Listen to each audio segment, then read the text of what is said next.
Hello students, welcome to Abhilaw, where law is simplified. This is your professor Dr. Ambarish R. Patnigire, retired additional commissioner, director of Ignal School of Law. Once again today we have come with a video of election.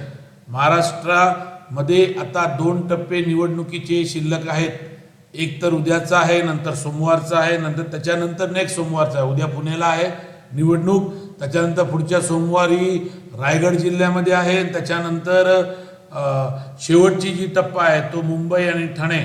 तर मी सर्व मतदान अधिकारी आणि सर्व presiding officer, मतदान केंद्र अध्यक्ष यांना शुभेच्छा देतो. आजच्या या व्हिडिओमध्ये आज आम्ही पाहणार आहोत की मतदान केंद्र अध्यक्षाच्या जबाबदाऱ्या काय आहेत. त्या मागच्या व्हिडिओमध्ये आपण बघितलं की डिस्पॅचची ड्युटी काय होती मतदान केंद्र अध्यक्षाची. आज आपण पाहणार आहोत की जेव्हा डिस्पॅच केल्यानंतर जेव्हा आपण मतदान केंद्रामध्ये जाणार, मी तुम्हाला मागे सांगितलं की बसमध्ये बसायचं आहे. झोनल ऑफिसर तुम्हाला ज्या बसमध्ये बसवेल त्या बसमध्ये तुम्हाला बसायचं आणि बसल्यावरती तुम्हाला तिकडे त्या मतदान केंद्राच्या इमारतीमध्ये तुम्हाला उतरवलं जाणार. इमारतीत उतरवल्यानंतर पहिलं काय करायचं, आपण हे बघायचं की ज्या केंद्रामध्ये आपण जात आहोत तो केंद्र ती जागा आपल्या केंद्राची आहे का.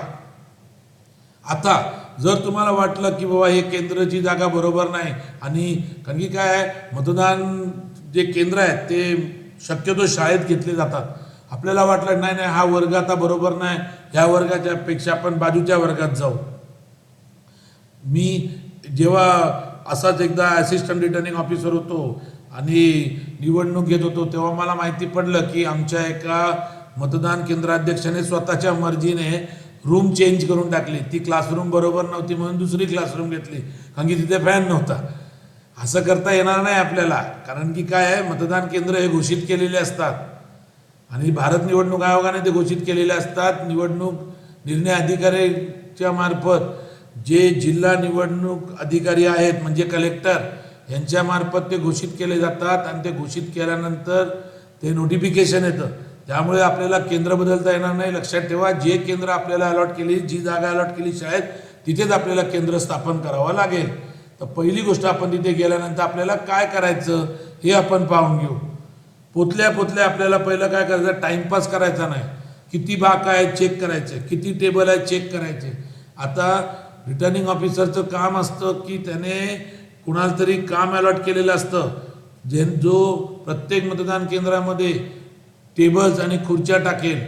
कधी काय होतं, टेबल्स खुर्च्या टाकल्या जात नाही, ते कॉन्ट्रॅक्टरला दिलेलं काम तो वेळेवर पूर्ण करत नाही. मतदानाची टीम पोचून जाते तरी सुद्धा झालेलं नसतं. अशा टायमाला लगेच झोनल ऑफिसरशी संपर्क साधा आणि झोनल ऑफिसरला सांगा की मला टेबल आणि खुर्च्या मिळालेल्या नाहीत. आपल्या लेवलवर ॲडजस्ट करायला जाऊ नका जोपर्यंत झोनल ऑफिसर आपल्याला हे सांगत नाही. तर पहिला टप्पा काय आपला, पोलिंग स्टेशन सेटअप करणं. पोलिंग स्टेशन सेटअप कसं करायचं त्याची जी रचना आहे हे मतदान केंद्र अध्यक्षाच्या पुस्तकामध्ये नमूद आहे.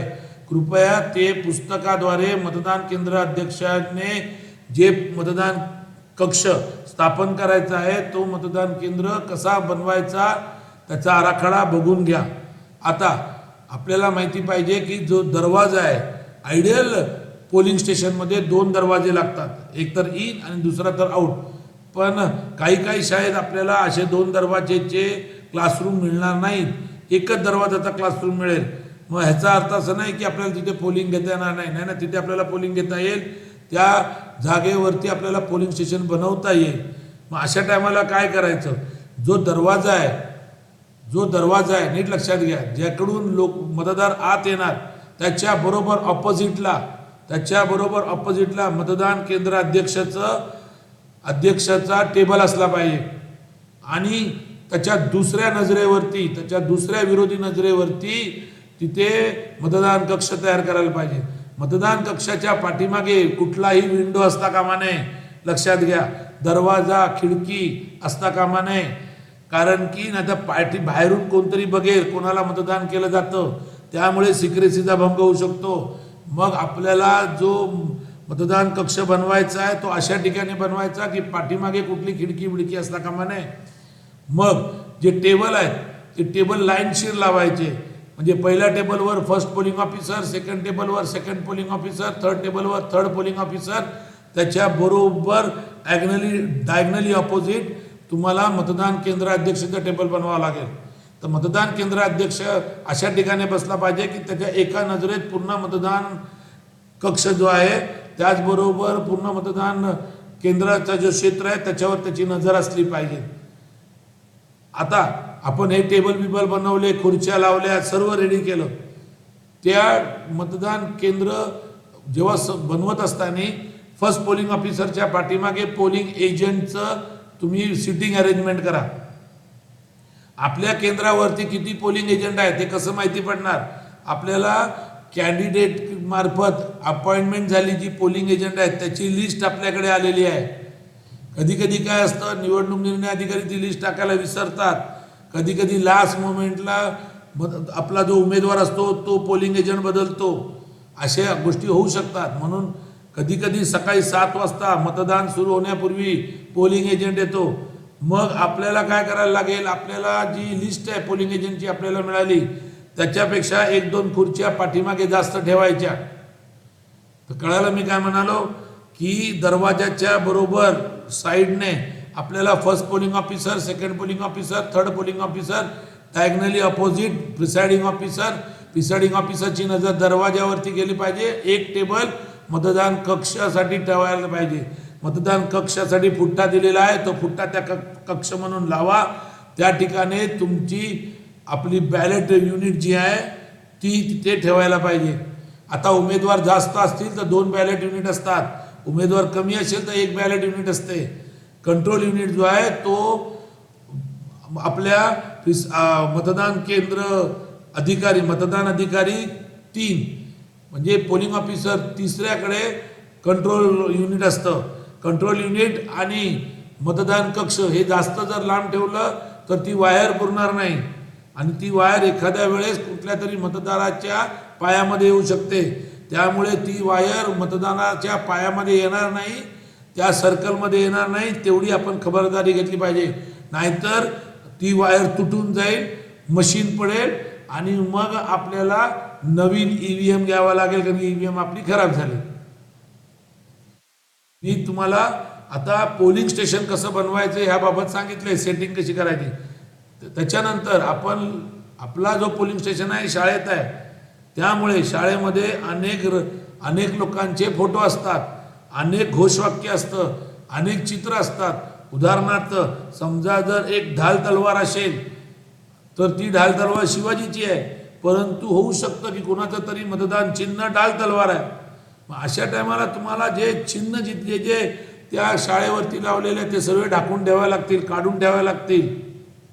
नाहीतर आपल्या सिक्रेसीचा भंग झाला, त्यामुळे कोणीही आपल्या विरुद्ध ऑब्जेक्शन घेऊ शकेल. तर पोलिंग स्टेशन आहे जे आपण गेल्या सेटअप करायचं. त्याचबरोबर दुसरं काम म्हणजे काय करायचं, दुसरं काम म्हणजे जे आपल्याला कागद दिलेले आहेत, जे आपल्याला लखोटे दिलेले आहेत त्याच्यावरती आपला डिस्ट्रीब्युशन मार्क मारायचा. सर्व काय त्याच्यावरती लिहून तयार ठेवायचं. मी एन्व्हलप बद्दल सांगणार आहे, प्रत्येक फॉर्म बद्दल सांगणार आहे. मला जर वेळ मिळाला तर मी ह्या सर्व गोष्टी आपल्याला सवडीने व्हिडिओ काढून दाखवणार आहे. मग आपल्याला काय करायचं आहे, आपल्याला आपलं EVM मशीन चेक करायचं. EVM आणि VVPAT त्याचे क्रमांक तेच आहेत का, त्याच्यावर आपला केंद्राचा डिस्ट्रीब्युशन मार्क आहे का ते बघायचं. नसेल ताबडतोब फोन करा आणि झोनल ऑफिसरला सांगा की अशी अडचण आहे. आता डिस्ट्रीब्युशन मार्क कसा असतो माहिती आहे का तुम्हाला? एक आडवी रेष असते, त्या आडवी रेषेच्या खाली तुमचा असेंब्ली कॉन्स्टिट्युएन्सीचा नंबर असतो आणि वरती मतदान केंद्र क्रमांक असतो.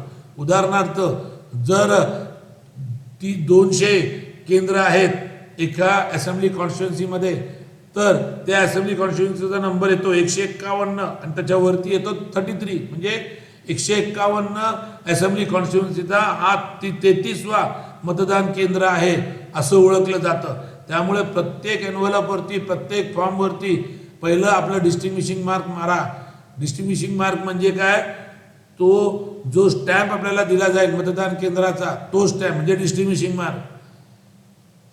आता आपल्याला काय करायला लागेल, आपल्याला मॉकपोल करायचा आहे. मॉकपोल कसा करायचा, स्ट्रेट आपण काय करायचं आहे, ते जी कंट्रोल युनिट आणि बॅलेट युनिट कनेक्ट करायची. कनेक्ट केल्यानंतर आपल्याला ते स्टार्ट करायचं आहे, बटन दाबायचं आहे बॅटरीचं खालून. एकदा बॅटरी ऑन झाली मग त्याच्यानंतर आपल्याला मॉकपोल करायचा. मॉकपोल करत असताना लक्षात घ्या, कंट्रोल युनिट जशी स्टार्ट होईल आपल्याला ईव्हीएम मशीनचे जे बॅलेट युनिट आहे त्याच्यामध्ये आपल्याला मतदान द्यायचे. किती मतदान द्यायचे, 50. आयडियली 50 मतदान द्यायचे आहेत. मग आपण एक दिवस अगोदरच मॉकपोलची तयारी करा, 50 मतदान टाका आणि 50 मतदानच्या अनुषंगाने व्हीव्हीपॅट चेक करा. व्हीव्हीपॅट चेक करा. आता होऊ शकतं व्हीव्हीपॅटमध्ये जो रोल आहे तो कमी असेल, त्यामुळे तुमच्या मतदान केंद्राध्यक्षांना ज्या सूचना दिलेल्या आहेत ट्रेनिंगच्या टायमाला त्याप्रमाणे व्हीव्हीपॅटचा वापर झाला पाहिजे. एकदा तुम्ही तो सर्व 50 मतदान टाकले, मॉक पोल टाकत असताना आपल्याला 50 मतदार टाकायचे असतील आणि आपल्याकडे 10 उमेदवार असतील तर प्रत्येक उमेदवाराला 5 मतदान करा, म्हणजे 50 बरोबर होणार. ते 50 झाल्यानंतर आपल्याला काय करायला लागेल, क्लोजचं बटन दाबावं लागेल. क्लोज बटन दाबल्यानंतर आपल्याला रिझल्टचं बटन दाबायचं. रिझल्टच्या बटनावरती कंट्रोल युनिटमध्ये कुठल्या टायमाला तुम्ही केलं, काय केलं, तारीख बिरीख सर्व येणार. कुणाला किती मतदान मिळाले, प्रत्येक उमेदवाराला किती झाले ते पाहायचं. म्हणजे केलेलं तुम्ही मतदान आणि जो रिझल्ट आला तो सेम आहे का चेक करायचा. जर तो सेम असेल याचा अर्थ तुमची ईव्हीएम मशीन बरोबर आहे. आता नीट लक्षात घ्या, ईव्हीएम मशीनला ऑलरेडी टेस्टिंग झालेली आहे. 3 लेवलच्या टेस्टिंग होतात, त्यामुळे मतदान केंद्रावरती आलेली ईव्हीएम चोख आणि चांगलीच असते, ही बाब लक्षात ठेवायची. त्यानंतर आपल्याला काय करायचं, आपल्याला असं करायचं, रिझल्ट एकदा आपण बघितला आणि आपल्याला पटला बाबा रिझल्ट बरोबर आहे, तर आपल्याला क्लोजचं बटन दाबल्यानंतर रिझल्ट दाबल्यानंतर क्लिअर बटन दाबायचं. मग मॉक पोल करत असताना बॅलेट युनिटमध्ये आपण 50 मतदान नोंदवले. 50 मतदान नोंदवल्यानंतर तिथे क्लोजचं बटन दाबलं, क्लोजच्या बटन नंतर रिझल्टचं बटन दाबलं, रिझल्ट चेक केला, रिझल्ट बरोबर आहे. रिझल्ट एकदा आपल्याला समाधानी वाटला, क्लिअरचं बटन दाबा. क्लिअरचं बटन जर आपण दाबलं नाही तर दुसऱ्या दिवशी जेव्हा मतदान सुरू होईल आणि तुम्ही ईव्हीएम कराल, मॉकपोल कराल पोलिंग एजंटच्या समोर, त्यावेळेस तुमचे पहिलेचे 50 मतदान त्याच्यात रेकॉर्डेड असतील आणि मग 51 पासून सुरू होईल आणि मग विनाकारण शंका त्या पोलिंग एजंटला येईल की मशीन बरोबर नाही, हे नाही, ते नाही, आणि तक्रारी निवडणूक आयोगापर्यंत जातील. पूर्वी काय होतं, व्हॉट्सॲप नव्हते, इंटरनेट नव्हता, त्यामुळे भारत निवडणूक आयोगापर्यंत तक्रार पोचवणं मुश्किल होतं. आता असा सोपं झालेलं आहे. एक तर त्यांच्या वेबसाईटवरती तक्रारीचे नंबर आहेत, व्हॉट्सॲप नंबर आहेत. कुठलाही व्यक्ती आपल्या पोलिंग केंद्रामध्ये झालेल्या बाबीत तक्रार करू शकतो पटकन. त्यामुळे चौकीने म्हणजे डोळ्यात तेल घालून मॉकपोल करा. रिझल्ट दाबला, क्लिअर केलं, क्लिअर केल्यानंतर परत एकदा रिझल्ट दाबून बघा, त्याला 0 येणार. याचा अर्थ तुमची मशीनमध्ये रेकॉर्ड केलेले कंट्रोल युनिटमधले सर्व इरेज झालेले आहेत. ते झाल्यानंतर कृपया कंट्रोल युनिटची बॅटरीचं जे बटन आहे ऑन ऑफचं ते बंद करा. जर तुम्ही बंद केलं नाही आणि जर ते तसंच चालू ठेवलं, उद्यापर्यंत त्याची बॅटरी डाऊन होणार आणि होऊ शकतं की मतदान सुरू झाल्यानंतर 12-1 वाजूपर्यंत त्याची बॅटरी डाऊन आणि मग तुम्हाला मग नवीन बॅटरी टाका, मग झोनलला बोलवा, मग ईव्हीएम मशीनच्या माणसाला बोलवा, विनाकारणचा खोळंबा होईल. तुमचं पोलिंग स्टेशनमध्ये मतदान थांबून राहील. काय सांगितलं मी तुम्हाला, मॉकपोल जर एक दिवस अगोदर केला, काय करायचं, मतदानाची नोंद झाल्यानंतर पहिलं क्लोज बटन दाबायचं कंट्रोल युनिटचं. क्लोज बटन दाबल्यानंतर रिझल्ट दाबायचा, रिझल्ट चेक केला, नंतर क्लिअर बटन दाबायचं. क्लिअर एकदा झाला, परत रिझल्ट दाबून बघा 0 आला का, आला 0. मग आता काय करायचं, बॅटरीचं बटन काय करायचं, स्विच ऑफ करायचं. ठीक आहे. आता बघा रिझल्ट टॅली करायचा आहे व्हीव्हीपॅट बरोबरचा. पण व्हीव्हीपॅट बरोबरच्या मध्ये जी चिठ्ठी पडली आणि तुमचा जो रिझल्ट आला तो टॅली झाला का. म्हणजे समजा जर मी एखाद्या माणसाला मत दिलं, त्याच माणसाचं मत व्हीव्हीपॅटने नोंदवलं का हे चेक करायचं. माझ्या मते आपल्याला समजलं असेल प्री पोलच्या ड्युटी.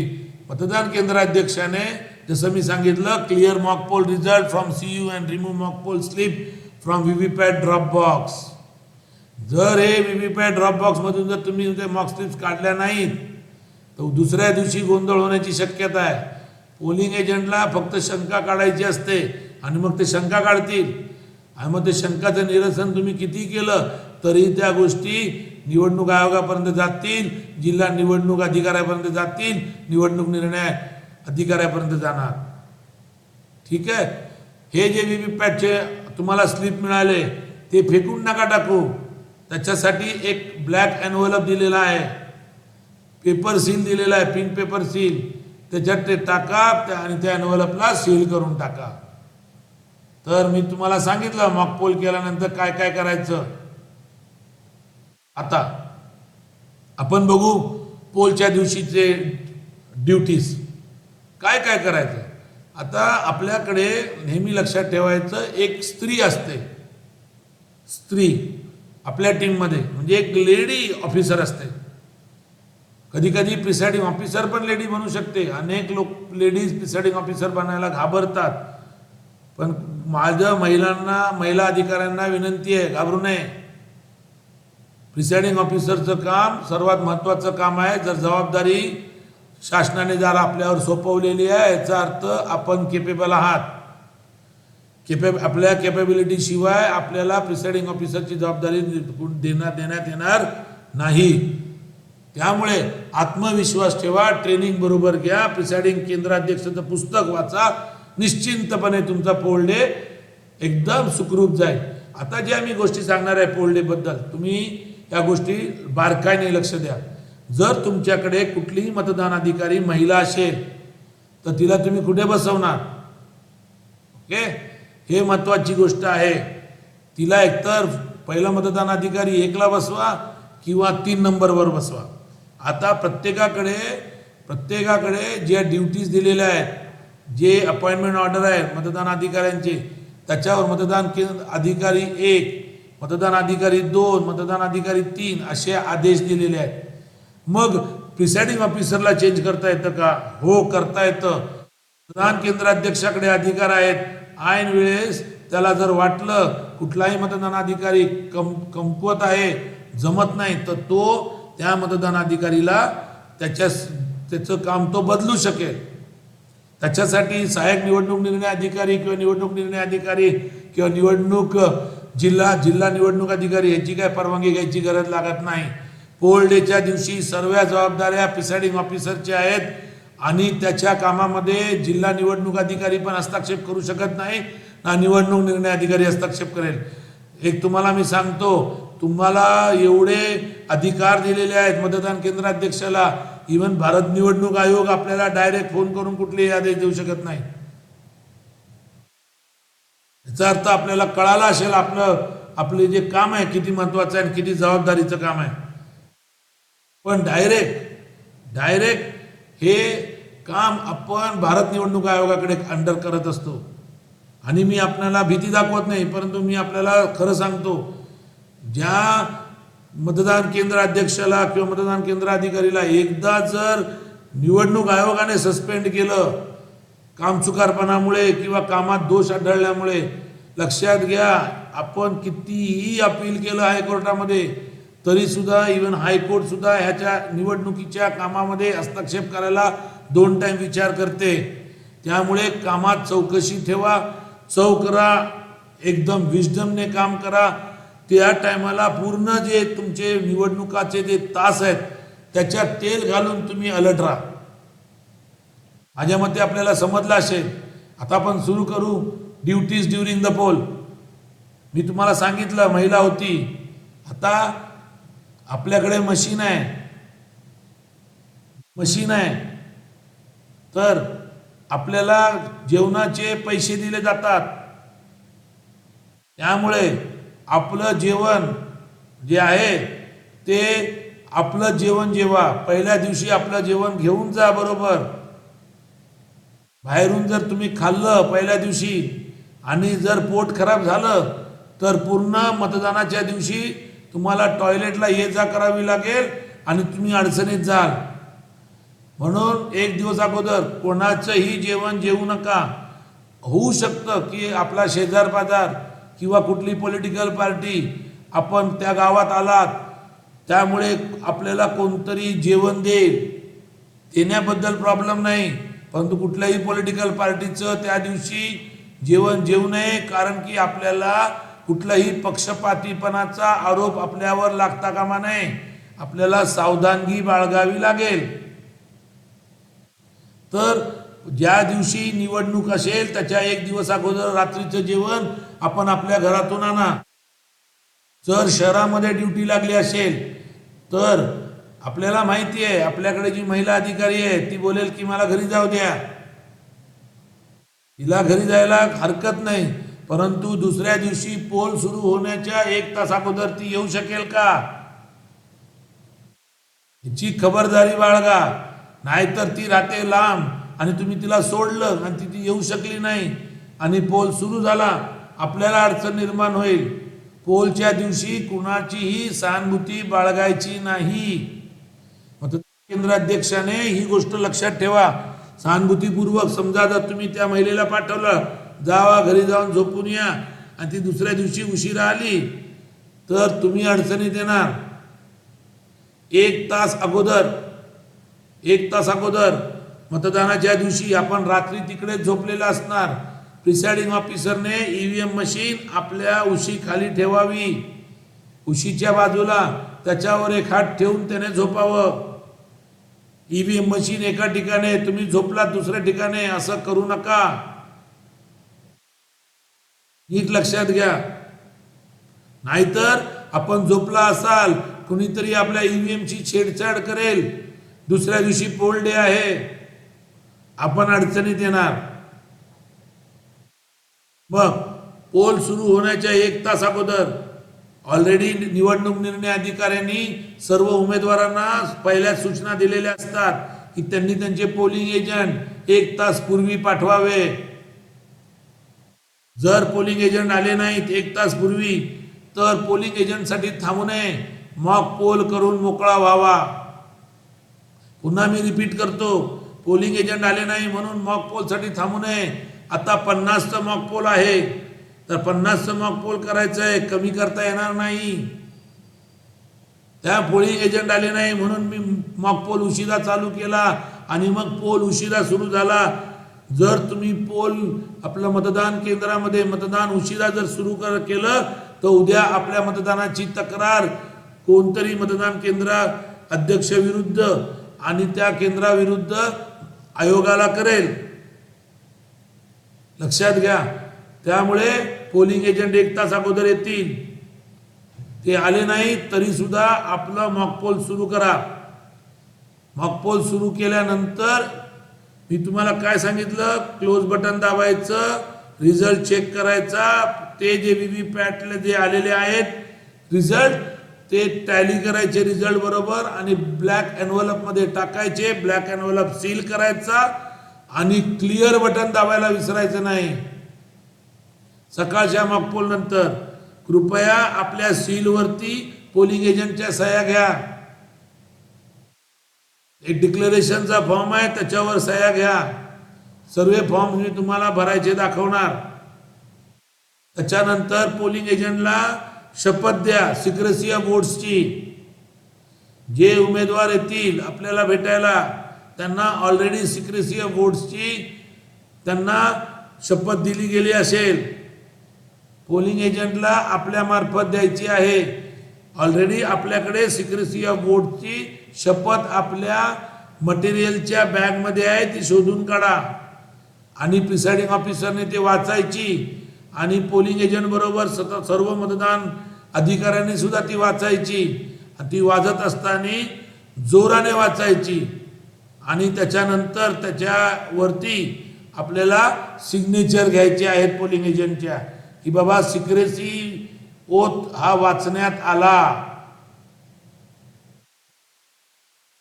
ठीक आहे. चला आता मॉकपोल झाला, मशीन सील झाली. मशीन सील झाल्यानंतर मशीन सील कशी करायची मी बघतो, मला वेळ मिळाला तर त्याच्या पण एक व्हिडिओ आपण टाकूया. मशीन सील झाली, प्रत्येक सीलवरती पोलिंग एजंटने सह्या केल्या. रिझल्ट सेक्शन, रिझल्टचे जे बटन आहे त्या ठिकाणी आपल्याला पिन सील लावायची आहे.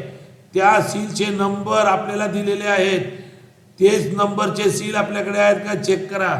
आपल्याकडे एक्स्ट्रा सील आहेत, काळजी करायची नाही. एक खराब झाला दुसरा वापरा, पण खराब झाला म्हणून त्यालाच टाका असं नका करू.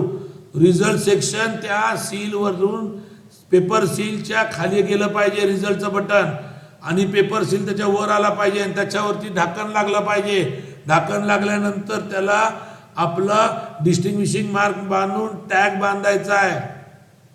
आता आपली मशीन रेडी झाली. मशीन रेडी झाली. मतदान केंद्र जे अधिकारी आहेत त्यांना सकाळीच वॉशरूमला पाठवा.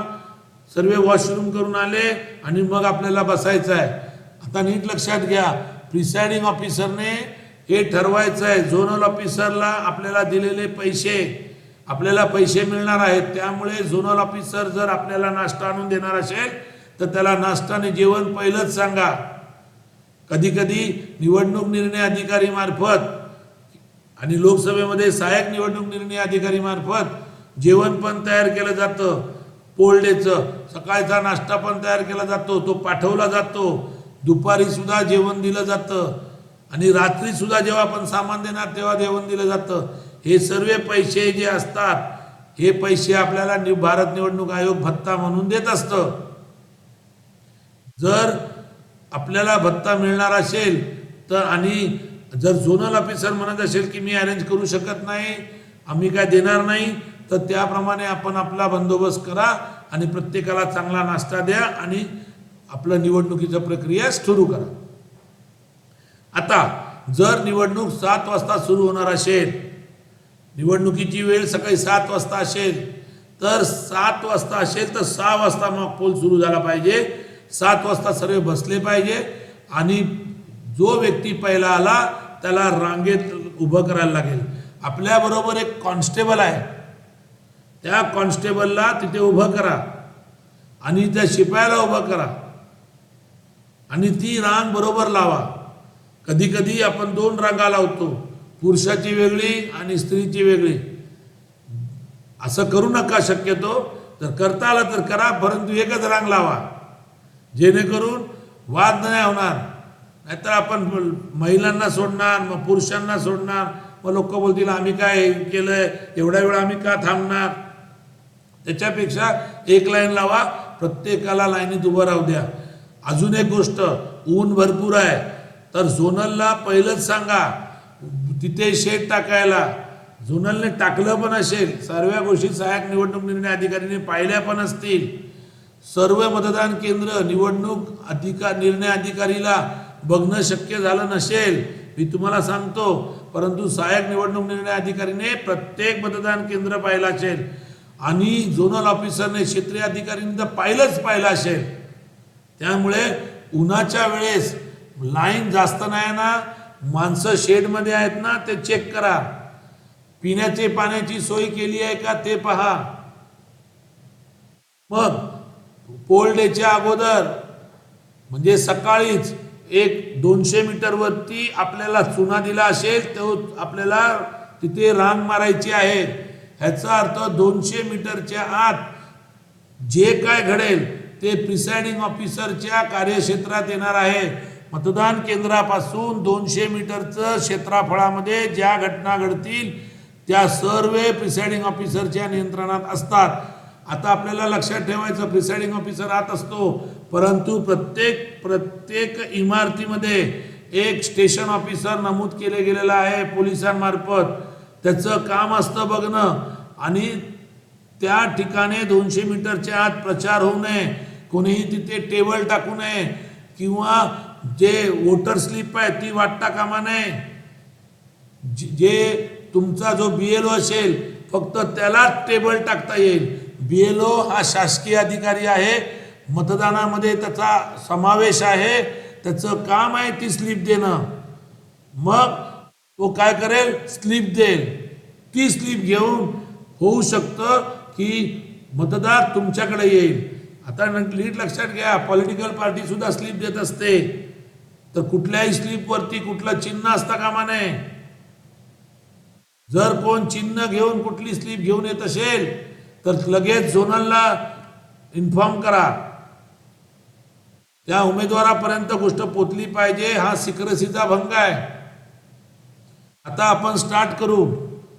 17 आपल्याला सकाळी 7 वाजता समजा पोल स्टार्ट करायचा आहे. पहिला मतदान अधिकारी आला, ठीक आहे. तो पहिला मतदान अधिकारी येतो, तो कोणाकडे येतो? मतदान अधिकारी 1 कडे. त्याच्याकडे मार्क कॉपी आहे. मार्क कॉपी म्हणजे काय? चिन्हांकित प्रत, मतदाराची चिन्हांकित प्रत. जेव्हा तो येतो तेव्हा तो चिठ्ठी दाखवतो. ती चिठ्ठी एकतर BLO ने दिलेली आहे किंवा पॉलिटिकल पार्टीने दिलेली आहे. ती चिठ्ठी तो पाहणार, तो दांगणार माझा अनुक्रमांक आहे. अनुक्रमांक चेक करा. अनुक्रमांक त्या मतदाराच्या अनुक्रमांकाच्या समोर त्याचा फोटो लावलाय, त्याचं नाव चेक करा. जर नावामध्ये काही चूक असेल, टंकलेखित चूक मतदार यादीत होऊ शकते. त्याच्याकडे टंकलेखित चूक होऊ शकते मतदार यादीत, आणि त्याचं नाव पहिला मतदान अधिकारी काय करेल? जोराने वाचेल. का जोराने वाचेल? कारण की पाठीमागे पोलिंग एजंट आहेत. पोलिंग एजंट त्याचं नाव ऐकेल. जर त्याचा फोटो जो आहे तो फोटो आणि त्या माणसाचा चेहरा टॅली करून घ्या, मग तो तुम्हाला पुरावा दाखवेल. कधी कधी हा पुरावा 2 नंबरचा अधिकारी बघत असतो. तर मतदान केंद्राध्यक्षाने काम व्यवस्थित वाटावी. आता स्त्री आहे का पुरुष आहे ह्याचं चिन्ह जे आहे ते आपल्याला मतदार यादीवरती टाकायचं असेल. पुरुषाला आपल्याला फक्त टिक मारायची आहे, स्त्रीला टिक आणि खाली रेष मारायची आहे. नावाच्या खाली अनुक्रमांकावरती टिक आणि नावाच्या खाली रेष. स्त्री असताना फक्त टिक म्हणजे पुरुष. माझ्या मते आपल्याला हे समजलेलं आहे. पहिलं मतदान अधिकाऱ्याचं काम समजलेलं आहे. तो काय करेल? चिठ्ठी बघेल, अनुक्रमांक बघेल, जोराने नाव वाचेल. नाव वाचल्यावरती पाठीमागचा जो पोलिंग एजंट आहे तो खात्री करेल हा मतदार तोच आहे का. एकदा खात्री पटली, त्याला पुढे पाठवायच्या वेळेस त्याला चिन्हांकित प्रतमध्ये जो पहिला मतदान अधिकारी आहे तो काय करणार? टिक मारणार आणि अंडरलाईन करणार. माझ्या मते पहिलं मतदान अधिकारीचं कार्य आपल्याला समजलेलं आहे. त्याच्यानंतर तो जाणार दुसऱ्या मतदान अधिकारीकडे. दुसरा मतदान अधिकारी जो आहे तो काय करेल? तो ते सर्व पाहेल आणि त्याला जी चिट आहे त्या अनुषंगाने 70 ने म्हणजे वोटर्स रजिस्टर ह्याच्यामध्ये त्याचं नोंद घेईल. नोंद घेईल म्हणजे काय? अनुक्रमांक जो असतो त्याच्या शेजारी एक कॉलम आहे. त्या कॉलममध्ये मतदार चिन्हांकित प्रतमध्ये जो त्याचा सिरियल नंबर आहे तो सिरियल नंबर तिथे लिहिला जाईल. त्याच्या बाजूला त्याची स्वाक्षरी घेतली जाईल आणि त्याच्या बाजूला एक रिमार्क कॉलम आहे. त्या रिमार्क कॉलमवरती काय लिहायचं मी तुम्हाला नंतर सांगेन. तर पहिला मतदार आला, त्याने मतदान अधिकारी 1 कडे ओळख पटवली आणि मग तो स्त्री पुरुष आयडेंटिफाय करून घेतलं त्याने. त्याला दुसऱ्या नंबरकडे पाठवलं. रजिस्टरमध्ये एंट्री झाली. आता रजिस्टरमध्ये एंट्री झाल्यानंतर त्याला त्याने चिठ्ठी द्यायची आहे, स्लिप द्यायची आहे. स्लिप म्हणजे काय? की बाबा आपली नोंद 17A मध्ये झालेली आहे. मग तो ती चिठ्ठी घेईल आणि ती चिठ्ठी घेऊन तो कोणाकडे येईल? प्रिसाइडिंग ऑफिसर 3 कडे. प्रिसाइडिंग ऑफिसर 3 काय करेल? ती चिठ्ठी घेईल. मतदान कक्ष रिकामी आहे का चेक करेल. जर तिथे कोण मतदार मतदान करत असेल तर त्याला तो त्याच्या टेबलवर थांबवेल. त्याने मतदान केल्यानंतर याला मतदान कक्षात तो पाठवणार. पाठवायच्या अगोदर तो काय करेल?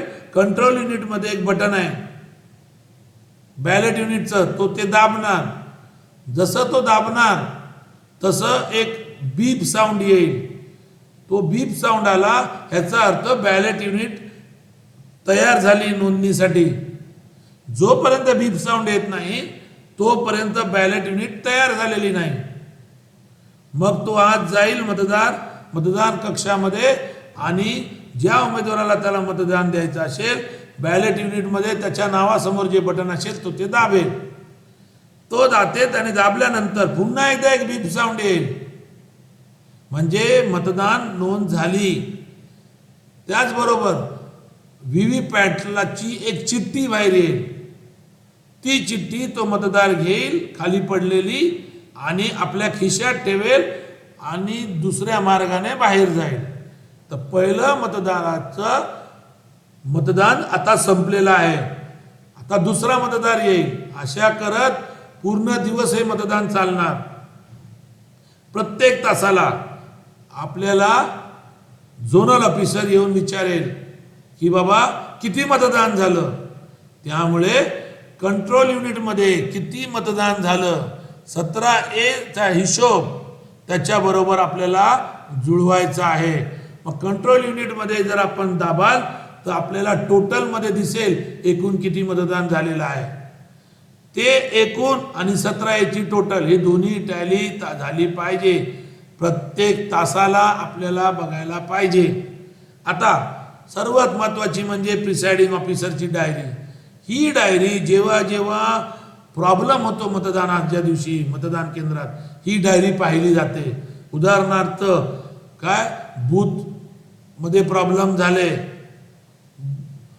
वरती कब्जा झाला, गोंधळ झाला, भांडणं झाले, सर्व गोष्टी प्रिसाइडिंग ऑफिसरच्या डायरीमध्ये नोंदवायला पाहिजे. प्रिसाइडिंग ऑफिसरच्या डायरीमध्ये नोंद झाली पाहिजे. 6 वाजता मॉक पोल घेतला, सर्व लोक उपस्थित होते, पोलिंग एजंट उपस्थित होते, सीलवर सह्या घेतल्या, पहिला मतदान एवढ्या वेळ चालू झालं. लक्षात घ्या, जेव्हा तुमचं मतदान सुरू होतं तुम्हाला एक प्रमाणपत्र द्यायचं आहे, कळवायचं आहे झोनल मार्फत. कारण की जिल्हा निवडणूक अधिकारी यांना निवडणूक आयोगाकडे रिपोर्ट करायचा आहे की मतदान वेळेवर सुरू झालं, आणि तेव्हापर्यंत ते रिपोर्ट करू शकणार नाही जोपर्यंत आपला रिपोर्ट झोनल कडून जाणार नाही. म्हणून क्षेत्रीय अधिकाऱ्यांनी मतदानाच्या सुरुवातीला जे क्षेत्रामध्ये आपले मतदान केंद्र आहे त्या क्षेत्राच्या जवळपासच थांबावं. प्रिसाइडिंग ऑफिसरच्या डायरीमध्ये आपल्याला सर्व गोष्टी नमूद करायच्या आहेत.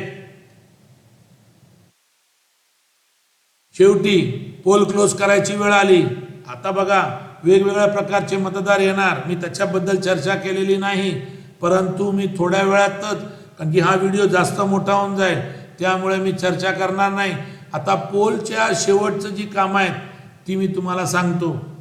समजा जर आपला पोल 5 वाजता बंद होणार असेल तर 5 वाजता आपल्याला चिठ्ठ्या द्यायच्या आहेत. तर चिठ्ठ्या कशा द्यायच्या? 1 नंबरची चिठ्ठी जो शेवटचा माणूस रांगेत उभा असेल त्याला द्यायची, आणि जो पहिला माणूस जो दरवाज्यावरती आहे तुमच्या केंद्राच्या त्याला शेवटची चिठ्ठी द्यायची. पहिली चिठ्ठी कोणाला द्यायची? 1 नंबरची जो त्या लाईन मध्ये शेवटचा मतदार आहे त्याला द्यायची, आणि शेवटची चिठ्ठी कोणाला द्यायची? जो तुमच्या मतदान केंद्राच्या दरवाज्यावरती मतदार उभा आहे त्याला द्यायची. लक्षात घेतलं मी काय म्हणतो? जोपर्यंत शेवटचा मतदार संपत नाही 5 वाजता तुम्ही त्याला चिठ्ठी दिली, होऊ शकतं लाईन मोठी आहे, तुम्हाला 1.5 तास लागेल, तुम्हाला मतदान बंद करता येणार नाही. परंतु त्या चिठ्ठीच्या तुम्ही चिठ्ठी दिली त्याच्यानंतर कुठलाही व्यक्ती त्या लाईन मध्ये उभा राहू शकत नाही, कारण की पोलचा टाइम संपलेला आहे. अनेक मतदार असे असतात जे शेवटच्या क्षणी धावत येतात केंद्राकडे, आणि शेवटची जी वेळ आहे तेव्हा मोठी लाईन लागते, आणि मोठी लाईन लागल्या कारणाने मतदान केंद्राध्यक्षाला टेन्शन येतं. अरे पोल तर क्लोज झाला, माझ्याकडे अजून 50 लोक लाईन मध्ये आहेत.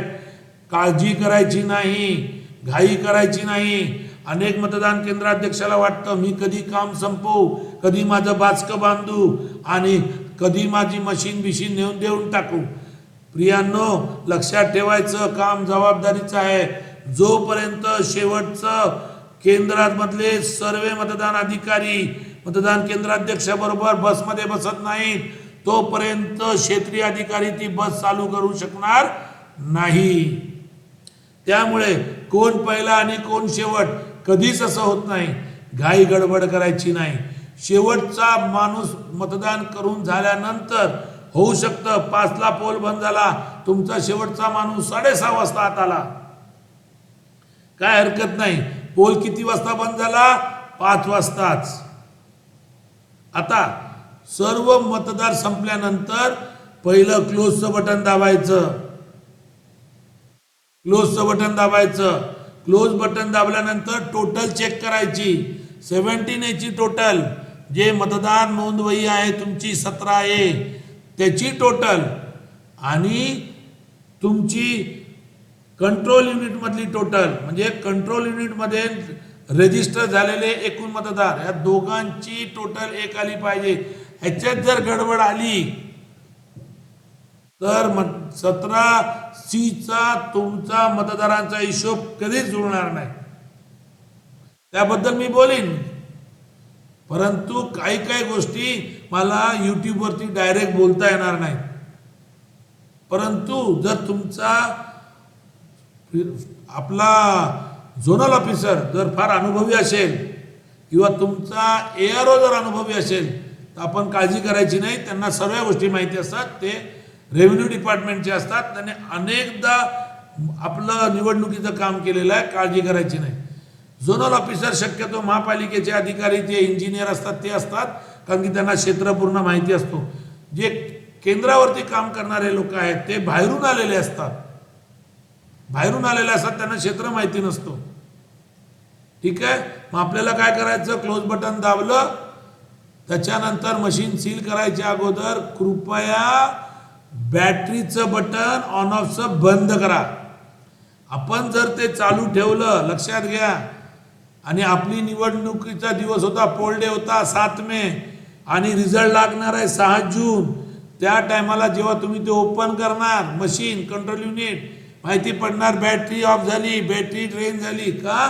कारण की ह्या प्रिसाइडिंग ऑफिसरने बॅटरीचं बटन कंट्रोल युनिटचं बंदच केलं नाही, त्यामुळे बॅटरी पूर्ण ड्रेन झाली. कळालं का मी काय म्हणालो? त्याच्यानंतर व्हीव्हीपॅट मध्ये जी बॅटरी आहे ती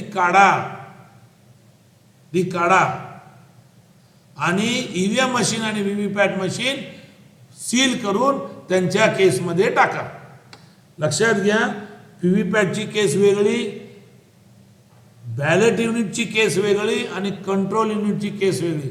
ती केसमध्ये टाकल्यानंतर कंट्रोल युनिट केस सुद्धा आपल्याला सील करायचा आहे. प्रत्येक टॅगवरती डिस्टिंग्विशिंग मार्क मारायचा आहे. मग पहिल्या दिवशी सर्व टॅगवर डिस्टिंग्विशिंग मार्क मारून ठेवा. पहिल्याच दिवशी 17A मध्ये सिरियल लिहून ठेवा, 1 2 3 4. आपल्याकडे समजा जर 1500 मतदार असतील तर जवळजवळ 700 ते 800 मतदारांचा सिरियल नंबर पहिलंच लिहून ठेवा. कारण की कधी कधी दुसरा नंबरचा माणूस जो आहे मतदार अधिकारी, हा सिरियल यायला घोळ घालतो आणि सिरियल जंप पण करून टाकतो. असे अनुभव मी पाहिलेले आहेत. आणि जर असं असेल तर कंट्रोल युनिट मधले एकूण मतदार आणि 17A मध्ये नोंदवलेले मतदार याच्यात कधीही टॅली होणार नाही. मग आपली सिलिंग झाल्यानंतर झोनल ऑफिसरला सांगा पूर्ण टीमला घेऊन जा. अनेकदा महिला सांगतात, सर आता संपलेलं आहे मतदान, मला इकडून जाऊ देता का? कुणालाही घरी जाऊ देऊ नका, तुमच्या बरोबर ठेवा जोपर्यंत तुम्ही तुमचं साहित्य पुन्हा डिस्पॅच सेंटरवरती, रिसिव्हिंग सेंटरवर जमा करणार नाही. लक्षात घ्या, कधी कधी डिस्पॅच सेंटर आणि रिसिव्हिंग सेंटर हे वेगवेगळे होतात. अनेकदा ते सेम असतात. जिथून मटेरियल डिस्पॅच झालं तिकडेच.